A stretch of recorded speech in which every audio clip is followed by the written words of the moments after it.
ভিডিওটা অবশ্যই দেখার পর আপনার অন্তরে কম্পন শুরু হবে।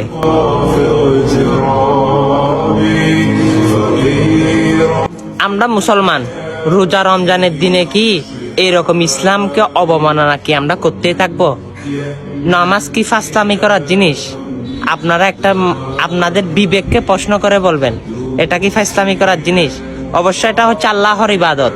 কোনো বিধর্মী যদি আমাদের ইসলাম ধর্মকে যদি বড় কথা বলে, সেটা আমরা অবমাননা হিসাবে নিই। আমরা মুসলমানের সন্তান হয়ে নামাজের মধ্যে ফাসলামি শুরু করাকে আমরা কি অবমাননা মনে করি না? আসলে এটাও ইসলামের অবমাননা, কারণ আমরা মুমিন হতে পেরেছি কোথায়? আমাদের ঈমান ধ্বংস হয়ে গেছে, আমরা কিন্তু বুঝতেছি না।